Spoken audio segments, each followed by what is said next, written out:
안녕하세요 여러분, 환영하고 축복합니다. 오늘은 75일차입니다. 오늘은 사사 기도원에 대해서 하나님 말씀 같이 나누겠습니다. 하나님께서 하나님의 나라를 세워가시고 이끌어 가시는데 사사들을 쓰셨습니다. 그런데 이 사사들이 정말로 어떤 강한 사람들이 아니라 우리가 인간적으로 볼 때 잡족도 쓰셨고요, 장애인도 쓰셨고 여자도 쓰셨습니다. 오늘 이 기도원은 의심 많고 약하고 소심한 사람이었습니다. 그럼에도 불구하고 그를 하나님께서 어떻게 믿음을 주시고 이끌어 나가시는지 우리가 보게 될 것입니다. 오늘은 사사기 6장에서 8장까지 보겠습니다. 우리 기도하고 시작하겠습니다. 하나님 아버지 감사합니다. 오늘 또 진리의 말씀 앞에 앉았습니다. 진리의 성령님, 믿음이 없고 정말 의심 많은 기도원을 통하여서 하나님 어떻게 역사해 나가시는지 믿음을 키워주시고 또 사람들을 구원하는 사람으로 그를 통로로 쓰심을 봅니다. 하나님, 이 기도원의 이야기를 통하여서 우리에게 말씀하시는 그 하나님의 음성을 듣는 시간 되어지기를 소원합니다. 성령 하나님 역사해 주십시오. 예수님의 이름으로 기도드렸습니다. 아멘. 네, 오늘 리딩 가이드 보겠습니다. 우리 지난 시간에 드보라와 바락이 가나안 왕 야빈의 군대를 물리치고 그 모든 영광을 하나님께 돌리면서 이제 찬양을 드린 것을 보았습니다. 그 이후에 이스라엘 백성들은 다시 하나님께 반역하고 범죄하게 됩니다. 그래서 하나님은 미디안을 보내셔서 침공하게 하십니다. 그러니까 또 이제 하나님 구원해 주십시오 하죠. 그러니까 하나님은 이스라엘의 부르심을 들으시고 다시 한 번 더 그를 구원하십니다. 누구를 쓰시냐면 기도원과 300용사를 쓰십니다. 소수정예 300명으로 승리한 내용을 중심으로 이제 성경에 기록되어 있습니다. 우리는 하나님을 의지하는 진솔한 신앙의 자세를 확인하면서 우리는 읽어보겠습니다.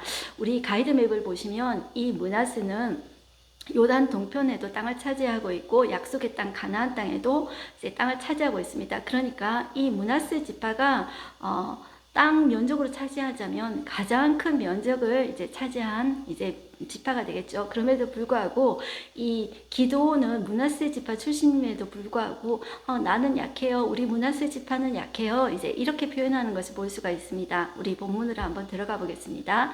자, 사사기 6장 1절 보시면 사사 기도원에 대해서 이제 나오는데 그 배경이 어떠냐면 또 타락하게 되었다 그랬죠. 타락하면 하나님이 심판하시고 그러면 또 회개하고 또 사사 보내서 구원하시고 이 사이클이 반복됩니다.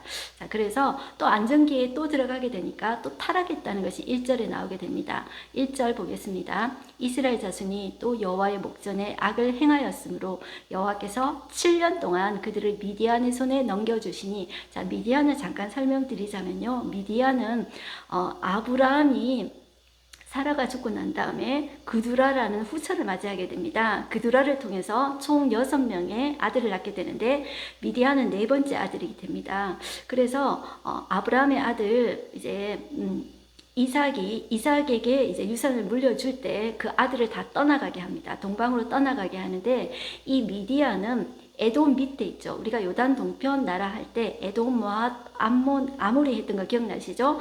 에돔 밑쪽에, 자, 아래쪽에 아라비아 반도 쪽으로 걸쳐가면서 이 사람들은 유목 생활을 했습니다. 그러면서 그 생활이 힘들기 때문에 다른 민족과 연합해서 도둑질을 하거나 이제 호전적인 민족으로 이렇게 자라나게 됩니다. 그런데 이스라엘 백성이 또 타락하게 되니까 하나님은 그 미디안 족속을 이제 움직여서 이스라엘 백성이 이제 고통 가운데 있게 하신 것이죠. 자, 그래서 2절 한번 보겠습니다. 미디안의 손이 이스라엘을 이긴지라. 자, 이스라엘 자손이 미디안으로 말미암아 어디에 숨었냐 하면 산에서 웅덩이와 굴과 산성을 자기들을 위하여 이제 만들고 거기 숨은 거예요.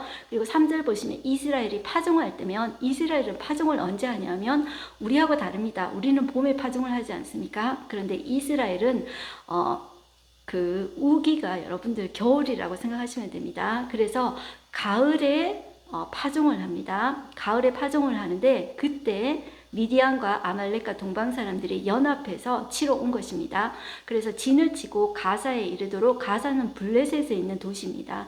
이르도록 토지소산을 멸하여 이스라엘 가운데 먹을 것을 남겨두지 아니하여 양이나 소나 나귀도 남기지 아니하니, 이는 그들의 장막과 짐승과 장막을 가지고 와서 어느 정도로 많이 올라왔냐면 메뚜기 떼같이 많이 들어왔다고 해요. 그 사람과 낙타가 무수함이라 이렇게 이야기하죠. 자, 우리는 싸울 때 병마 말을 사용하지 않습니까? 말은 힘의 상징이고 속도의 상징입니다. 말이 시속 70km로 달린다면 이 낙타는 80km로 달립니다. 이 사막지대와 이 지대에는 낙타가 이 병마보다 훨씬 더 센 짐승이 됩니다. 자, 그들을 데리고 무수히 데리고 와서 이제 몰려왔다는 거죠. 요단강을 건너서 자, 그들이 그 땅에 들어와서 멸하려고 했습니다. 6절 이스라엘이 미디안으로 말미암아 궁핍함이 너무 심했어요. 그러니까 또 이스라엘 자손이 여호와께 부르짖은 거죠. 자, 이 패턴입니다. 그렇게 하니까 조금 넘어가서 11절로 가겠습니다. 여호와의 사자가 아비에셀 사람 요아스에게 속한 그 마을 이름이 오브라입니다. 오브라에 이르러 상수르 나무 아래에 앉으니 마침 요아스의 아들 누가 나오냐면 기드온이 미디안 사람에게 알리려 하지 않으려 해서 밀을 포도주 틀에서 타작합니다. 왜냐하면 보이면 뺏어가니까. 자, 그때 여호와께서 나타나십니다. 12절 여호와의 사자가 기드온에게 나타나 이르되 큰 용사여 여호와께서 너와 함께 계시도다 하며 이렇게 말을 하는 거예요. 자, 이 기드온은 의심 많고 소심하고 겁쟁입니다. 그런데 자, 큰 용사라고 이야기합니다. 지금 전쟁하지도 않았잖아요. 싸우지도 않았잖아요. 근데 하나님은 미리 기드온을 향해서 큰 용사라고 불러주십니다. 이것이 기드온의 정체성이 되게 됩니다. 여러분들, 하나님은 우리를 향하여서 우리는 우리 앞길을 알지 못하고 나도 내 자신을 믿지 못할 때가 있습니다. 심지어 우리의 부모나 우리의 자녀조차도 우리를 믿지 못할 때가 있습니다. 그럴지라도 하나님은 나를 향해서 너 큰 용사야 하시면 그것이 나의 정체성이 되는 것입니다. 나의 정체성은 내가 규정하는 것이 아닙니다. 남이 규정하는 것이 아니라 나를 이 세상에 보내신 하나님, 나를 창조하신 하나님께서 나를 부르시는 명칭이 가장 정확한 명칭입니다. 지금은 겁 많은 사람이지만 기드온은 지금은 의심 많은 사람이지만 앞으로 큰 용사가 될 것입니다. 하나님께서 그렇게 부르시고 그렇게 만들어 나가실 것입니다. 저와 여러분도 그렇게 되어져 갈 것입니다. 그렇게 믿고 나아가는 우리가 되었으면 좋겠습니다. 자, 그러니까 기드온은 자기 현실을 보죠. 자기가 무슨 큰 용사입니까? 그리고 자기 민족은 지금 미디안에게 이렇게 공격당하고 있는데요. 그리고 아무 힘도 못 쓰는데요. 자기도 먹을 것이 없어서 자, 양식을 마련해야 되는데 자, 미디안 사람 눈에 안 띄게 포도주 틀에서 이제 몰래 하고 있는 거죠. 13절 보시겠습니다. 기드온이 그에게 대답하되 오 나의 주여 여호와께서 우리와 함께 계시면 어찌하여 이 모든 일이 우리에게 일어났나이까? 또 우리 조상들이 일찍이 우리에게 이르기를 여호와께서 우리를 애굽에서 올라오게 하신 것이 아니냐 한 이 모든 이적이 어디 있나이까? 이렇게 섭섭하다는 마음으로 하나님께 따지죠. 자, 14절 보겠습니다. 여호와께서 그를 향하여 이르시되 너는 가서 이 너의 힘으로 이스라엘을 미디안 손에서 구원하라. 내가 너를 보낸 것이 아니냐. 내가 너를 보내겠다. 이렇게 이야기해요. 자, 그러나 모세 때처럼 마찬가지입니다. 모세 나 못해요 하잖아요. 그거 마찬가지입니다. 15절 그러나 기드온이 그에게 대답하되 오 주여 내가 무엇으로 이스라엘을 구원하리까? 보소서 나의 집은 므낫세 중에 극히 약하고 나는 내 아버지 집에서 가장 작은 자니이다. 이렇게 말을 하죠. 그런데 이것은 사실이 아닙니다. 요아스 우리가 뒤에 보면 나옵니다. 종이 10명, 기본적으로 10명 이상 있었습니다. 그리고 그 집에 수소가 적어도 2마리 이상이었습니다. 애게 그거 정도예요. 이렇게 말을 하지만 수소 한 마리당 암소가 엄청 많겠죠. 자, 이렇게 생각하시면 소도 많고 종이 10명이 넘는다 생각하면 이 집이 가장 작은 집이 아닙니다. 그럼에도 불구하고 자기 마음 상태가 그렇게 열등감을 느끼고 위축되어 있고 소심한 사람이라는 거죠. 자, 그 사람에게 하나님께서 계속 말씀하시는데요. 16절 보겠습니다. 여호와께서 그에게 이르시되 내가 반드시 너와 함께하리니 내가 미디안 사람 치기를 한 사람을 치듯 하리라 하시니라. 이 말씀을 저와 여러분이 꼭 새겼으면 좋겠습니다. 나는 나를 그렇게 보는데 하나님은 반드시 나와 함께해서 너는 승리할 거야 이렇게 말씀해 주신다는 거죠. 그러니까 17절 끝에 보시면 그러면 하나님이 주 대신 표징을 내게 보이소서 이렇게 이야기하는 거예요. 내가 예물을 드리고 이렇게 제사를 드릴 테니까 하나님 표징 보여주세요 이렇게 하는 거예요. 자, 그러니까 자 가지고 와라. 그동안에 여호와의 사자가 기다립니다. 자, 그래서 자 이제 염소 가지고 오고 밀가루 해서 이제 국을 만들고 무교병을 만듭니다. 자, 그러는데 21절 보시면 여호와의 사자가 손에 잡은 지팡이 끝을 내밀어 이제 고기와 무교병에 대니까 불이 바위 위에서 나와서 그 고기와 무교병을 살랐고 여호와의 사자는 그 순간에 뿅 하고 사라진 거죠. 떠나서 보이지 아니한 거예요. 그러니까 이 기드온이 하나님을 내 눈으로 봤는데 나는 그러면 죽을 거야 이렇게 생각을 한 거죠. 그래서 자 22절 보시면 기드온이 그가 여호와의 사자인 줄 알고 이르되 슬프도소이다. 주 여호와여 내가 여호와의 사자를 대면하여 보았나이다. 그러면 내 눈으로 보았기 때문에 나는 죽는데 이렇게 생각하는 거예요. 자 그런데 23절 여호와께서 그에게 이르시되 너는 안심하라. 두려워하지 말라 죽지 아니하리라 이렇게 이야기하는 거예요. 자 여호와를 직접 눈으로 보면 죽게 됩니다. 자 그런데 구약에 보면 이 존재가 여호와의 사자 천사일 수도 있고요. 하나님이 구약에 친히 사람의 모습으로 입고 오셔서 이야기를 해주십니다. 이 존재가 누구냐면 예수님인 거죠. 그러니까 실제로 하나님이 사람의 몸을 입고 오신 예수님일 수도 있고 여호와의 천사일 수도 있는 거죠. 그런데 확실한 거는 우리가 나중에 천국 가서 물어보면 되겠죠. 자, 그래서 하나님이 이렇게 안심하라 이렇게 했다는 거죠. 그래서 기드온은 24절에 기드온이 여호와를 위하여 거기서 제단을 쌓고 그것을 여호와 살룸이라 이렇게 이름하였어요. 이 여호와 살룸은 여호와는 평강이다 라는 이름의 뜻입니다. 자, 그것이 오늘까지 이제 아비에셀 사람에게 속한 오브라에 있었더라 이렇게 했죠. 자, 아비아셀이라는 것은 기드온의 가문의 이름입니다. 그리고 오브라라는 마을이 있는데 그 마을 이름도 그냥 아비에셀 이렇게도 부릅니다. 25절 보시면 그날 밤에 여호와께서 기드온에게 이르시되 내 아버지에 있는 수소 곧 7년 된 둘째 수소를 끌어오고 이야기하죠. 자, 첫째 수소도 있고 첫째 수소에게서 씨가 좋은 이제 종자를 가지고 있겠죠. 그러니까 거기에 속한 암소가 많겠죠. 또 둘째 수소가 있습니다. 그 둘째 수소를 끌어오고 내 아버지에 있는 바알의 제단을 헐며 그 곁에 아세라상을 찍고 나오죠. 자, 이 아버지 집에 바알의 제단이 있었다는데 여러분들 이 히브리 사람들은 아버지와 그 할아버지 그리고 그 조상을 같은 단어로 씁니다. 그리고 어머니, 할머니 이런 이제 단어를 조상을 같은 단어를 씁니다. 그러니까 이제 아버지 친아버지일 수도 있고 그들이 조상들이 이제 만든 바알의 제단일 수가 있습니다. 어떻게 이게 가능하냐면 하나님을 그들의 민족의 신으로 모시고 그 땅에 그들이 농사를 짓고 살기 때문에 그 가나안 사람들이 섬기던 바알과 아세라 신을 그 사람들이 같이 섬겼다는 거죠. 그러니까 하나님 보기에는 그게 하나님 믿는 것이 아니죠. 그죠? 바알과 아세라가 줄 수 있는 비와 풍요를 누가 주십니까? 하나님께서 주시잖아요. 그런데 이 이스라엘 사람들이 그걸 누구한테 배웠을까요? 가나안 사람들한테 배운 거죠. 바알이 비를 준다. 아세라가 생산을 하게 한다. 노동력을 창출하게 한다. 우리 부자 되게 한다. 그렇게 그 세속적인 가치관이 들어온 거죠. 그러니까 이 기드온의 아버지 조상들도 그렇게 내려온 거죠. 그렇게 해서 이제 바알 제단을 만들었다는 거죠. 그 바알 제단은 보통 산 꼭대기에 보통 있습니다. 그래서 26절에 보면 이 산성 꼭대기에 그 바알 제단을 쌓은 거예요. 그런데 내 하나님 여호와를 위하여 규례대로 한 제단을 쌓고 그 둘째 수소를 잡아 내가 찍은 아세라 나무로 번제를 드릴지니라 하시니라. 자, 그 제단을 바알의 제단은 헐어버리고 그 곁에 아세라 상은 찍어내버리고 이제 새로 제단을 만들고 이제 둘째 수소를 잡아가지고 이제 아세라 찍은 나무로 번제를 드려라 이렇게 한 거죠. 자, 그렇게 했는데 이제 기드온은 무서워서 못하고 이제 자기 종 10명 데리고 가서 그렇게 밤에 그 일을 행했다는 거죠.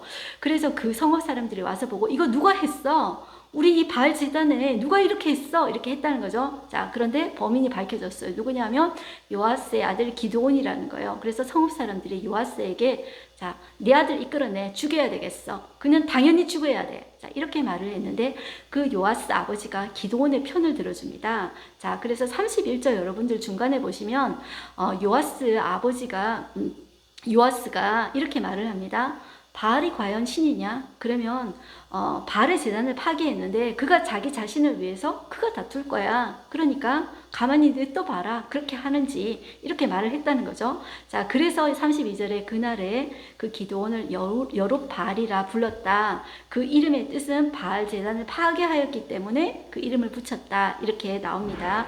그리고 33절 보시면 자, 그때에 연합해서 미디안하고 아말렉 동방 사람들이 다 모여서 요단 강을 건너옵니다. 제가 미디안은 에돔 밑에 자 아라비아 반도 쪽에 있는 그 흩어져서 사는 유목민이라고 그랬죠. 그런데 이 강한 아말렉하고 동방 사람들하고 연합해서 요단강 건너가지고 온 거예요. 그 첫 번째 이제 만나게 되는 도시가 이제 오브라였던 거죠.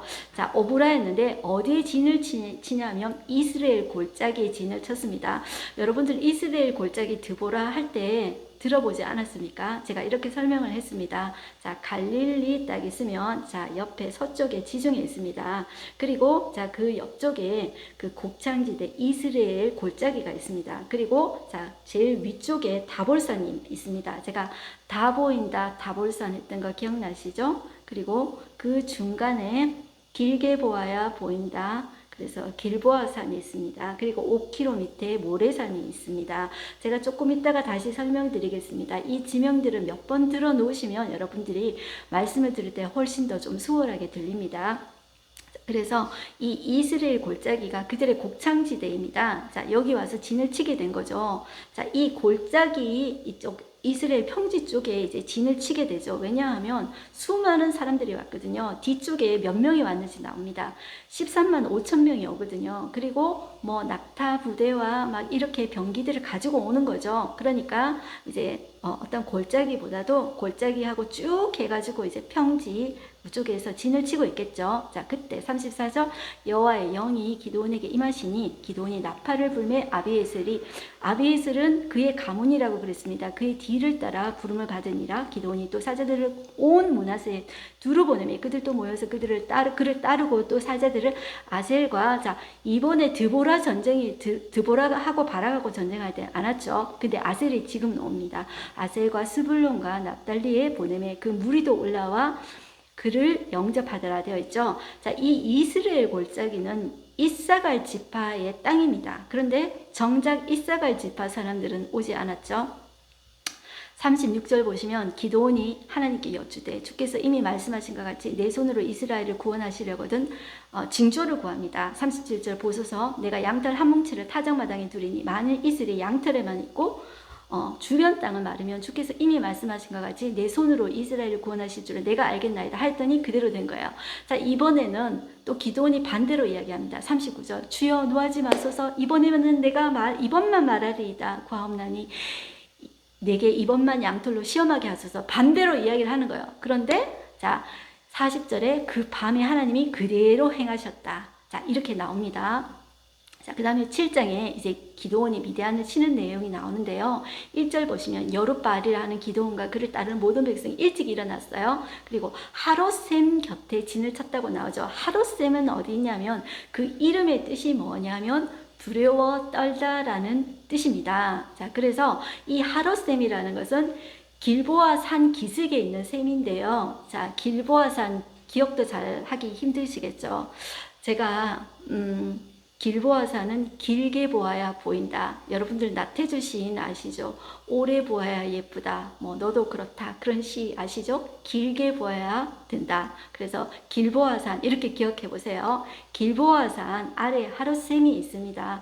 셈이라는 뜻이 두려워서 덜덜 떨다 이런 뜻인데 지금 이스라엘 백성의 상태와 똑같지 않습니까? 기드온의 상태와도 똑같습니다. 제가 다시 저 이스라엘 지형을 잠깐 설명드리면요. 자, 이게 조금 이해가 돼야 됩니다. 왜냐면 지명이 많이 나오는데 이거 사실 별거 아닌데 이거 몰라가지고 말씀이 안 들려지는 거예요. 다시 갈릴리 여기 있습니다. 그 밑에 요단강 쪼르륵 흐르겠죠. 그리고 서쪽에 서해 지중해 되겠죠. 그리고 이쪽에 갈릴리 옆쪽으로 해가지고 지중해 사이 두고 이제 이스라엘 골짜기가 있습니다. 그리고 골짜기 두고 평야가 있겠죠.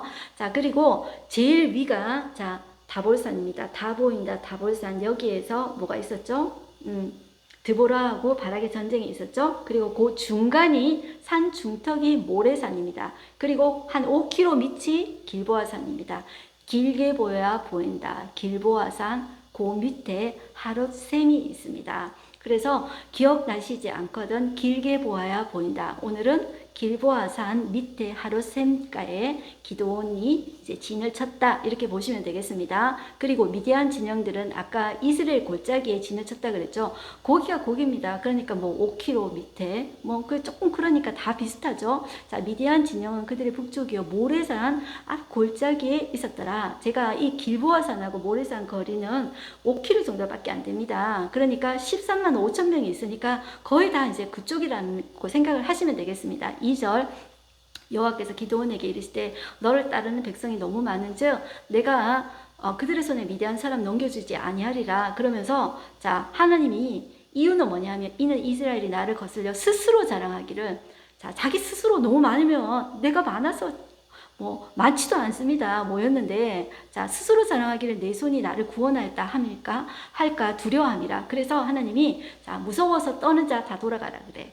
자, 그래서 돌아간 백성이 22,000명입니다. 자, 그리고 남은 자가 10,000명입니다. 그러니까 총 인원이 얼마? 32,000명이었습니다. 거기에 비해서 자, 뒤에 나옵니다. 이 미디안 연합군은 총 합쳐서 13만 5천 명이다. 13만 5천 명에 자, 두려워서 떠는 자 다 나가고 10,000명만 남았습니다. 그런데 하나님이 아직도 많다. 그러면서 시험하게 하십니다. 자, 저 물가로 가가지고 자 5절 중간에 보시면 여호와께서 기드온에게 이렇게 이야기합니다. 누구든지 개가 핥는 것까지 헤어로 물을 핥는 자는 너는 따라 세우고 또 누구든지 무릎을 꿇고 마시는 자들도 그와 같이 하라 하시더니 손으로 움켜 입에 대고 핥는 자의 수가 300명이요 그 나머지 사람은 이제 10,000명 빼기 300명이죠. 자, 그렇게 보는데 뭐 이렇게 여러분들 생각하십니다. 뭐 사람들이 학자들의 의견이 분분합니다. 무릎을 꿇고 이렇게 먹는 자는 여러분들 직접 무릎을 한번 꿇어 보십시오. 무릎을 꿇고 물을 먹어 보십시오. 그러면 일어나려고 할 때 시간이 더 걸리겠죠. 그런데 자, 서 있는 상태에서 자, 손에 이렇게 무기를 들고 이렇게 하는 자는 자, 경계태세를 했을 때 어떻게 더 빨리 움직이겠죠. 그러니까 경계태세를 하는 사람이 이제 그 사람들을 정예부대 300명을 뽑았다 이렇게 말을 하는 사람도 있는데 그런 말이든 어떤 말이든 여러분들 이렇게 생각하시면 좋겠습니다. 하나님은 적은 쪽을 뽑았다 이렇게 생각하시면 됩니다. 그래서 하나님이 하시는 일들이 하나님이 인간이 포기하는 곳에서 늘 시작하신다고 이 약한 자들을 쓰셔서 하나님께서 쓰십니다. 하나님의 성품이 이렇게 말씀하셨습니다. 하나님은 상한 갈대를 꺾지 아니하시며 꺼져가는 등불조차 끄지 않는 분이 하나님이라고 했습니다. 이 약한 존재들을 통해서 적은 수를 통해서 하나님께서 하신 역사들을 보십시오. 절대로 우리 수가 많다고 자랑할 수가 없습니다. 여러분들 교회가 크고 작고 떠나가지고 크면은 훌륭한 교회, 좋은 교회 뭐일 수도 있습니다. 그러나 하나님이 보시는 눈은 다르다는 것입니다. 그 한 사람 한 사람이 정말 하나님을 만났는가, 그리고 하나님을 만난 자로서 사명을 감당하고 있는가, 그것이 더 중요한 것입니다. 그래서 자, 그 300명 가지고 미디안하고 연합군하고 싸우게 되는 것입니다. 자, 그래서 9절 보겠습니다. 그 밤에 여호와께서 기드온에게 이렇게 이야기하십니다. 이르시되 일어나 진영으로 내려가라. 내가 그것을 내 손에 넘겨 주었느니라. 이렇게 약속을 해주십니다. 이 약속을 해주시는데 이 기드온이 아까 첫 번째 증거 줬었죠. 그리고 두 번째 무슨 양털에 이슬 있고 없고 이거 반대로 바꿔서 또 하고, 그러니까 물었던 거 또 묻고 또 묻고 3세판 물었습니다. 그리고 그런데도 불구하고 하나님의 약속의 말씀을 받았는데도 불구하고 어때요? 마음이 놓이질 않는 거예요. 여전히 마음이 불안불안한 거예요. 왜 불안불안할까요? 300명만 보니까. 그런데 저 적군의 군대는 메뚜기 떼와 같아요. 13만 5천 명의 낙타 부대 플러스 막 엄청 많은 거예요. 그러니까 기가 팍 죽은 거예요. 그러니까 정말 하나님 말씀 듣고 증거를 받았는데도 내가 이길까 이렇게 생각을 한 거죠. 하나님 그 마음은 너무나도 잘 아시고 믿음을 키워나가십니다. 그래서 10절 보시면 네가 많이 내려가길 두려워하거든 네 부하 부라 데리고 함께 가. 그리고 진영으로 가서 자 11절 그들이 하는 말을 잘 들어봐. 그 후에 네 손이 강하여져서 자 네 적군이 하는 말을 들으면 네 손이 강하여져서 그 진영으로 네가 내려가게 될 거야. 이렇게 말씀하십니다. 자, 그런데 이 기드온이 진짜 부라와 함께 내려가는데 그 적군이 하는 말을 이제 듣게 됩니다. 자, 내려가 보니까 12절 보시면 미디안과 아말렉과 동방의 모든 사람이 연합군이 왔다 그랬죠. 골짜기에 누웠는데 메뚜기의 많은 수와 같고 그들의 낙타의 수가 많아 해변의 모래와 같은지라. 그러니까 기가 팍 죽은 거죠. 자, 그런데 기드온이 그곳에 이른지 어떤 사람이 그의 친구에게 꿈을 말하는 거예요. 보라, 내가 한 꿈을 꿨는데 꿈에 보리떡 한 덩어리가 누구냐면 이스라엘 정말 보잘것없는 그 사람들인 거죠. 미디안 진영으로 굴러 들어와 그 장막에 이르러 그것을 쳐서 무너뜨려 위쪽으로 엎으니 그 장막이 쓰러지더라. 그 장막은 누구일까요? 미디안 연합군을 이야기하는 거죠. 그러니까 14절 그의 친구가 대답하여 이르되 이는 다른 것이 아니라 이스라엘 사람 요아스의 아들 기드온의 칼이라. 하나님이 미디안과 그 모든 진영을 그의 손에 넘겨주셨느니라 하더라. 자, 이 꿈의 해석을 듣고 적군의 말을 듣고 기드온이 있잖아요. 마음이 있잖아요. 평안함이 확 생긴 거예요. 그래서 15절 보실게요. 기드온이 그 꿈과 해몽하는 말을 듣고 하나님을 경배한 거예요. 하나님 경배하며 이스라엘 진영으로 돌아와 이르되 일어나라. 이제 막 믿음이 생긴 거예요. 믿음이 생겨나가는 과정입니다. 여호와께서 미디안과 그 모든 진영을 너희 손에 넘겨주셨느니라. 완전히 이제 대장다운 포스가 나오는 거예요. 그래서 자, 어떻게 하냐면 16절 보시면 300명을 세 대로 나누어서 각 손에 나팔, 빈 항아리 들고 항아리 안에는 횃불 감추게 하는 거예요. 여기에 무기가 없습니다. 17절 보시면 그들에게 이르되 너희는 나만 보고 내가 하는 대로 하되 내가 그 진영 근처에 이르러서 내가 하는 대로 너희도 그리하여 나와 나를 따르는 자가 다 나팔을 불거든 너희도 모든 진영 주위에서 나팔을 불며 이르기를 여호와를 위하라, 기드온을 위하라 하라. 이렇게 이야기를 한 거예요. 여호와를 위하는 건 좋은데 이제 기드온이 완전히 사기가 충천해가지고 기드온을 위하라 거기까지 이제 끼워 넣었습니다. 그것은 제가 맞는지는 모르겠습니다. 그런데 자, 그렇게까지 이야기했다는 거죠. 자, 19절 보시면 기드온과 그에 함께한 100명이 이경초에, 자, 이경이라는 것은 이 이스라엘 사람들은 이 밤을 세 시간으로 나눕니다. 그래서 1경은 6시부터 10시까지, 2경은 밤 10시부터 새벽 2시까지입니다.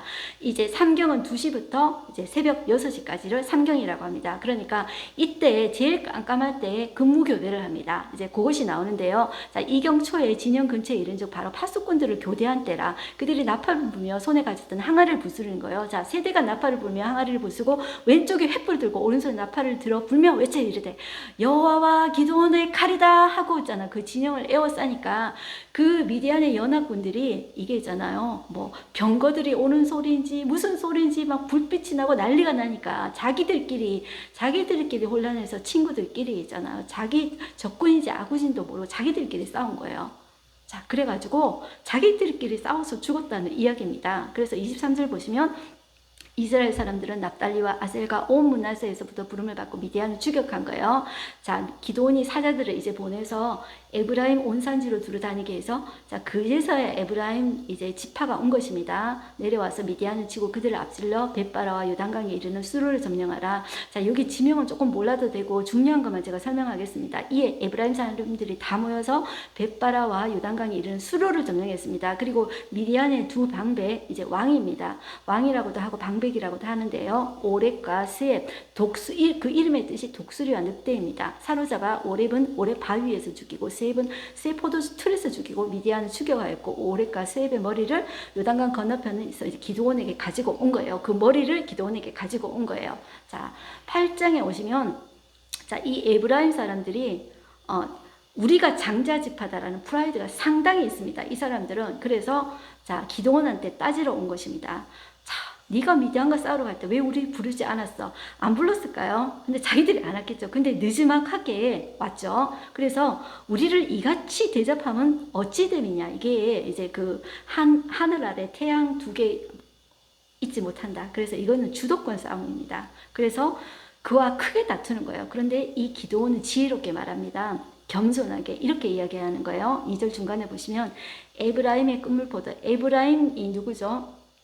지금 따지러 온 사람들입니다. 끝물포도 제일 나중에 왔죠. 끝물포도가 아비에셀은 기드온이 속한 가문이라고 그랬죠. 기드온의 만물보다 낫지 않냐 그러면서 하나님이 미디안의 방백 오랫과 수입을 너희 손에 넘겨주셨으니 내가 한 일이 어찌 능히 너희가 한 것에 비교되겠느냐 이렇게 이야기하니까 그들의 노염이 풀렸다고 하죠. 이것이 있잖아요. 잠언 15장 1절에 보면 유순한 대답은 분노를 시게 하여도 과격한 말은 노를 격동하느니라 이렇게 이야기하죠. 여러분들 사람들 중에 우리 인간관계를 하다 보면 이제 과격한 사람들이 있습니다. 분노를 조장하는 사람들이 있습니다. 그 분노는 불처럼 퍼집니다. 그렇지만 하나님 믿는 사람은 그것이 하나님의 성품을 드러낸 것이 아닙니다. 노를 바라는 것은 얼굴 빨개가지고 노를 바라는 것 그거 결코 하나님의 사람이 하는 일이 아닙니다. 하나님의 사람은 하나님의 성품을 드러내야 합니다. 유순한 대답을 이제 할 줄 알아야 되는데 나중에 기드온과 같은 상황에서 입다라는 사람은 꼭 반대의 행동을 하게 됩니다. 그것은 우리가 나중에 입다의 상황에 가서 이제 우리가 보기로 하고요. 그런데 기드온은 여기에서 포기하지 않고 그 300명을 데리고 요단 강에 건너가서 비록 피곤하지만 추격합니다. 그래서 5절 보시면 숫곳 사람한테 이제 이릅니다. 그래서 나를 따르는 백성이 피곤하니까 청하건대 떡덩이 좀 줘라. 나는 미디안의 왕들인 또 다른 이제 왕이 있습니다. 세바와 살문나 뒤를 추적하고 있다. 그러니까 조금 줘라. 이렇게 이야기를 한 거죠. 그런데 여러분들 숫곳 사람들은 어떤 사람이냐면 야곱이 하란에서 돌아오는 길에 짐승을 위해서 무리간을 지었어요. 그 무리간 이렇게 마구간 이것의 이름의 뜻이 숫곳입니다. 그러니까 이 곳은 여러분들 이방 사람이 아닙니다. 요단 동편의 갓 지파 소속입니다. 그러니까 같은 형제란 말입니다. 형제인데 도와주지 않습니다.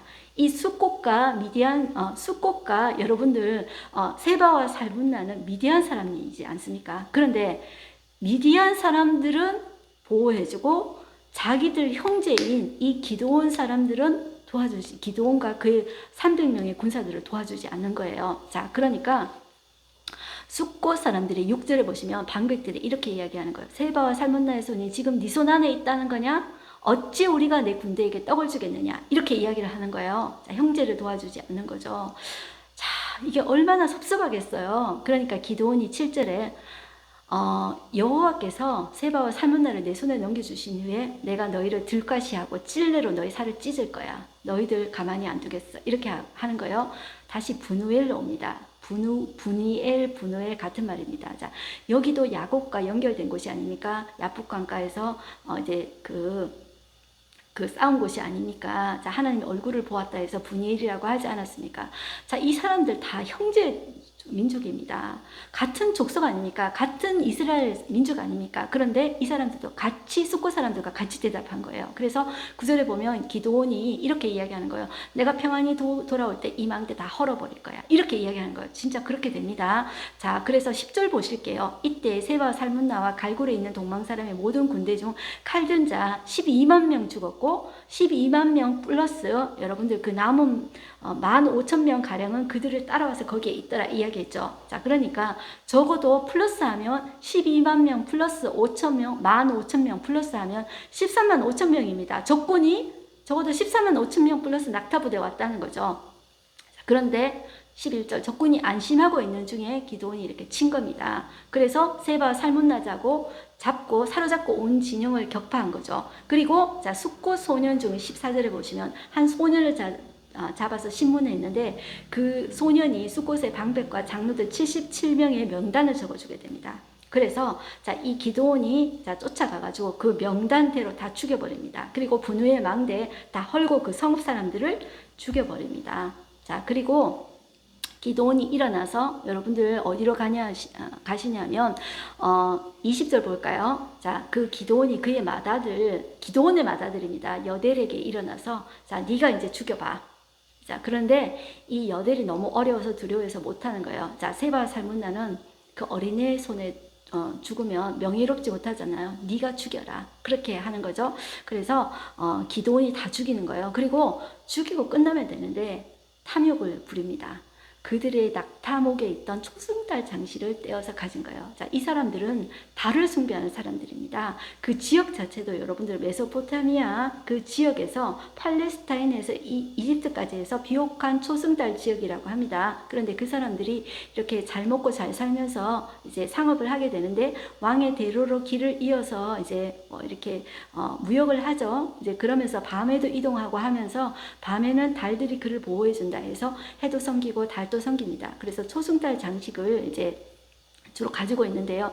그것을 탐낸 거죠. 22절 그때 이스라엘 사람들이 기드온에게 이르되 당신이 우리를 미디안의 손에서 구원하였으니 당신과 당신의 아들과 당신의 손자가 우리 다스리소서. 그런데 기드온이 이렇게 이야기합니다.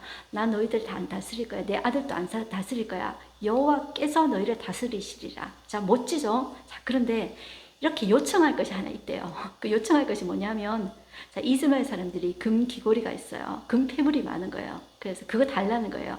자, 그런데 다 모으니까 자, 26절 보시면 금 1700세겔이래요. 자, 이게 어느 정도 되냐면 한 19kg 정도 된답니다. 자, 그래서 이 27절에 보면 기드온이 그 금으로 에봇을 만들어서 자기 성읍 오브라에 두었는데 온 이스라엘이 그것을 음란하게 이제 위함으로 그것이 기드온과 그 집의 올무가 되었다고 이렇게 나옵니다. 자, 그리고 미디안이 이스라엘 자손 앞에 복종하여 다시는 그 머리를 들지 못하였으므로 기드온이 사는 40년 동안 그 땅이 평온하였더라 이야기하죠. 자, 그런데 기드온이 죽는 내용이 나오는데요. 자, 기드온은 이제 자기 집에 거주하였는데 기드온이 왕 안 되겠다고 했죠. 근데 아내가 70명이 됩니다. 자, 30절에 보시면 아내가 70명이었고 세겜에 있는 첩도 아들을 낳았는데 그 아들 이름이 아비멜렉입니다. 아비멜렉의 뜻의 이름은 뭐냐 하면 여러분들 나의 아버지는 왕이다 라는 뜻입니다. 자기 왕 안 되겠다고 했잖아요. 근데 자, 아들 이름은 그렇게 지었습니다. 그 말은 왕은 안 됐지만 왕으로서 가질 수 있는 아내, 부귀, 권력 다 누렸다는 것입니다. 그래서 결국 어떻게 됐습니까? 그가 죽으니까 그 백성들이 이스라엘 자손들이 33절 중간에 보십시오. 바알들을 따라가서 음행하고 바알 브리스를 자신들의 신으로 삼았다고 이야기하고 있죠. 그리고 이스라엘 백성들이 여호와 자기들의 하나님을 기억하지 않고 그리고 기드온이 이스라엘에게 베푼 모든 은혜를 따라 그의 집도 후대하지 아니하였더라. 이렇게 이제 끝이 납니다. 끝이 좋았더라면 정말로 얼마나 좋았을까요? 이것이 너무나도 안타까운 사실입니다. 그런데 그 전까지는 정말 좋지 않았습니까? 여호와께서 너희의 왕이 되시리라. 거기까지가 좋았습니다. 그래서 끝을 잘 장식해야 되겠다 이런 마음이 듭니다. 오늘 하루 한 절 말씀 보겠습니다.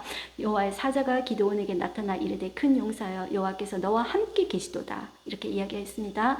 인사이트 보겠습니다. 겁쟁이 기드온을 하나님은 큰 용사로 부르십니다.